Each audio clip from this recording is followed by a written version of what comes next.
quer comentar o caso da saidinha? Eu queria ler aqui um trecho e uma declaração do Paulo Pimenta, o atual secretário de comunicação do governo do PT. Ele disse o seguinte sobre a decisão do Lula em relação à saidinha.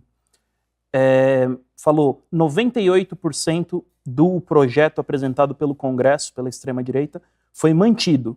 Não vai mais sair do presídio quem cometeu assassinato, latrocínio, estupro, tráfico de drogas, roubo à mão armada, pedofilia ou qualquer outro crime hediondo ou violento. Poderá sair depois da avaliação do juiz quem não cometeu crime violento, tem bom comportamento, está em regime semiaberto, passou no exame criminológico e apenas para ver a família em datas especiais como Páscoa e Natal com tornozeleira eletrônica. Bandidos que oferecem risco à sociedade não vão sair. Olha, a declaração podia ser assinada pelo Carlos Bolsonaro. E eu, por exemplo, é que eu não, como militante do PCO, eu não vou me colocar no lugar do pessoal do PT, mas se eu fosse militante do PT, eu ficaria envergonhado disso daí, porque é meio que assim, bolsonaristas que querem beber o sangue da população acreditem que nós somos tão cruéis contra os presos como vocês. Nós não somos esses esquerdistas que gostam de bandido, né? Nós temos a mesma posição que vocês. É humilhante. Mas não é só isso. O pessoal não entende uma outra coisa. Se for para reprimir os criminosos, eu não vou votar no Paulo Pimenta, porque ele é bunda mole para reprimir os criminosos. Eu vou votar no cara da rota, no Sargento Farrur. Para que você vai votar? Tá certo? Por que você vai comprar uma garrafa de uísque falsificado quando você tem o original escocês, pelo mesmo preço? O pessoal não entendeu isso daí. É uma capitulação diante do bolsonarismo. E aí vem o seguinte, não, mas a opinião pública... Nós estamos nos lixando para a opinião pública. Se a opinião pública é ruim, tem que ser mudada. Uma coisa é você, né, levar em consideração a opinião dos outros. Outra coisa é você se travestir de bolsonarista. Agora, eles fazem isso daí, mas você vai ver o pessoal do PT... É aquelas críticas escabrosas aos evangélicos que não têm pé nem cabeça. Eu acho assim, nós estamos aqui para discutir os problemas, mas é até um negócio meio cansativo de ficar explicando o óbvio para todo mundo, né? Não vai dar certo também isso daí. Vai me desculpar, mas... Só algumas informações, não sei se você vai querer comentar sobre esse caso. O relator do processo na Câmara foi o Guilherme Derrite, atual secretário de Segurança Pública de São Paulo, que matou 80... Matou não. Comandou a polícia enquanto esta matou 84 pessoas, só para não ter processo. Porque nós estamos na era da liberdade de expressão restrita, né? E uma das pessoas que, curiosamente, pediu algumas restrições ao texto na Câmara foi o Sérgio Moro. Falou, é muito exagerado o projeto de lei. Bom, eu espero, né, que o governo Lula não venha haver aí uma rebelião generalizada nos presídios.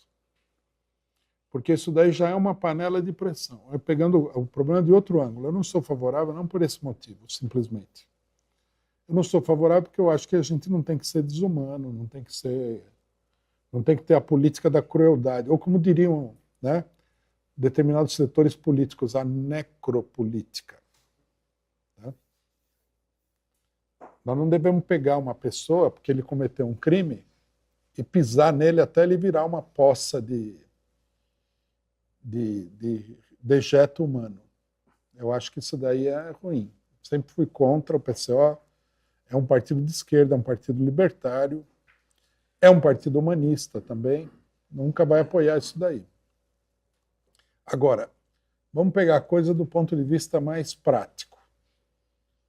Se essa lei levar a uma série de rebeliões nos presídios, que a gente tem que lembrar que nos presídios existe a organização dos presidiários. Os presídios fazem parte de diversas facções. Se as facções decidirem questionar isso daí com levantes nos presídios, quem vai pagar o pato vai ser o governo do PT. Então, eu acho assim, tem que torcer para não acontecer isso daí, né?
Aí tem mais uma. Eu vou puxar uma pergunta que tem a ver com esse tema.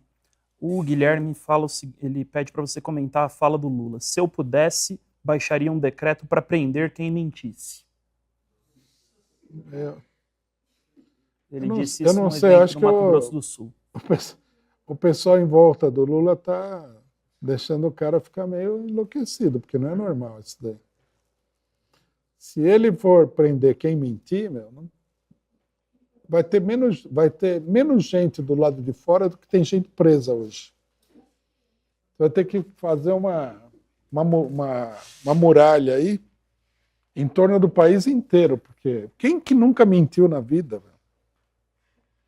Agora, se ele está falando de política,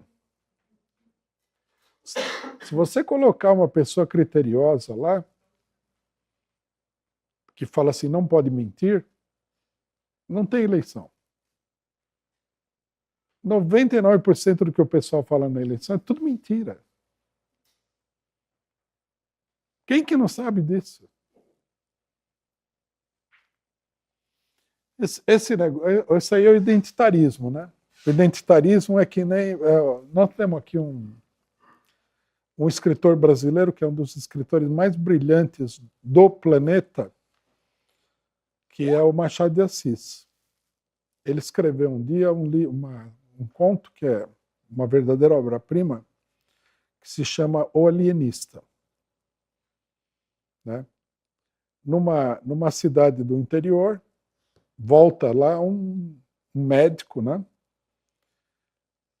Que estudou na Europa, fez uma turnê por várias universidades europeias e tal, um grande sábio, e ele volta lá e ele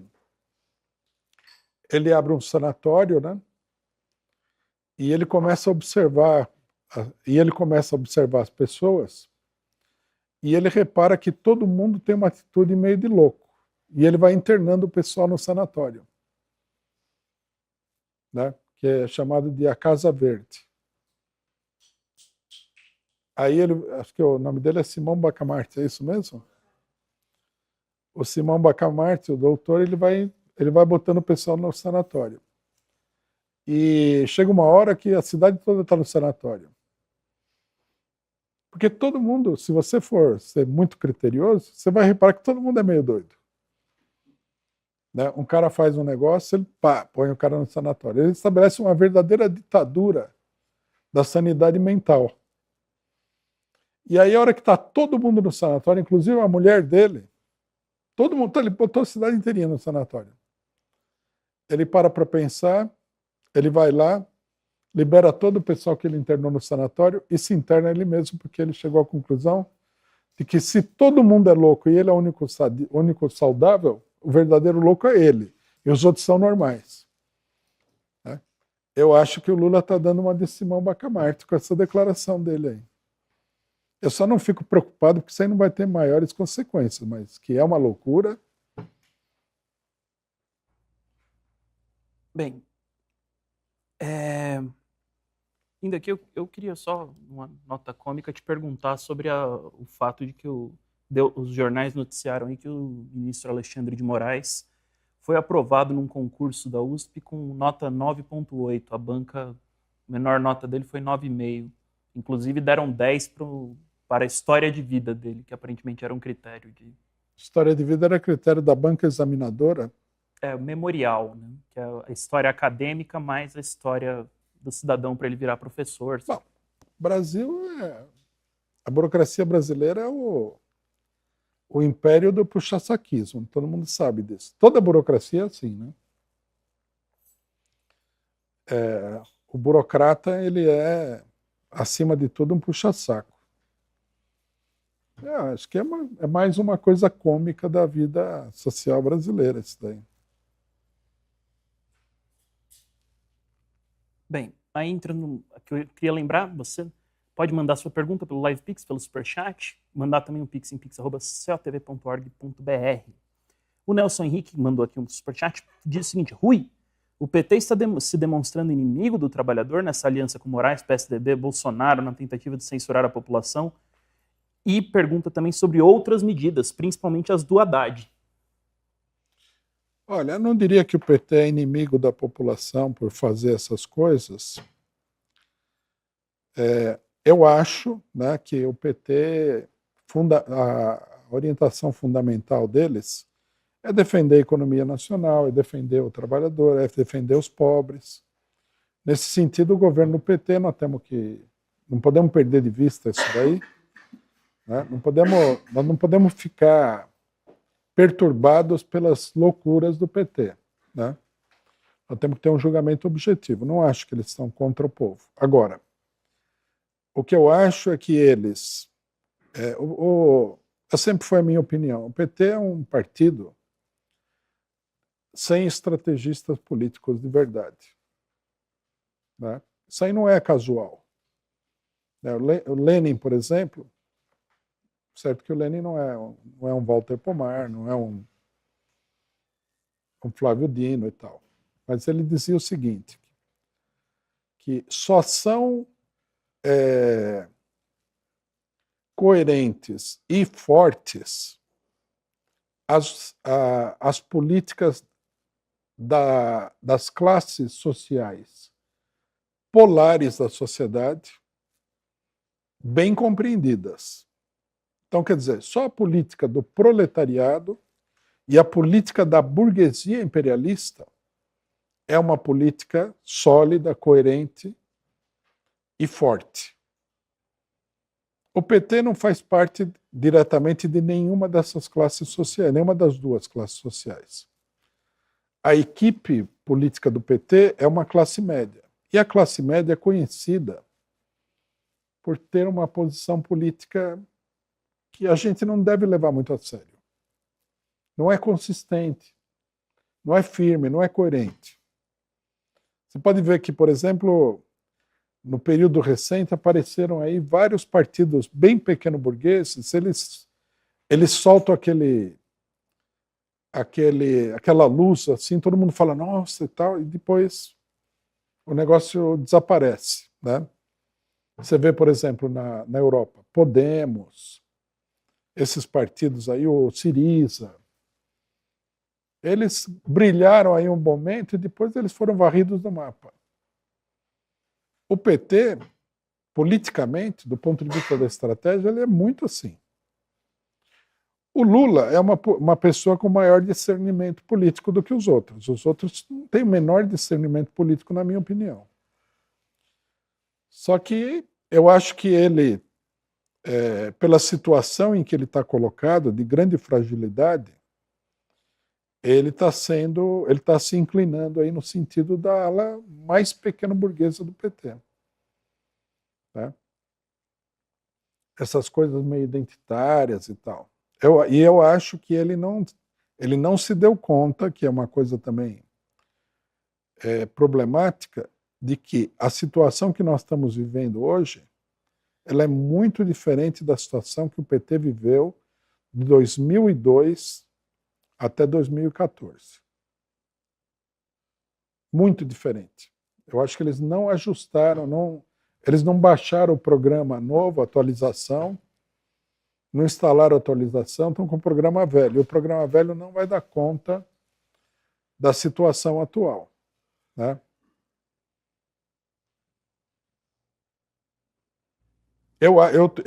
O meu receio é que isso aí termine mal. Mas, né, o que a gente vai fazer? Nós não somos o PT. Nós fazemos uma crítica, eu considero, amigável. Né? Não fazer uma crítica demolidora. Eu acho, por exemplo, que isso que o companheiro falou já vai aparecer no resto da esquerda. O PT é um partido inimigo do trabalhador, está vendido para o imperialismo. Essa propaganda aqui, pode esperar. Se já não está correndo aí, eu não acompanho muito de perto a esquerda pequeno-burguesa identitária miúda, se ela não estiver acontecendo ainda, ela estará acontecendo logo.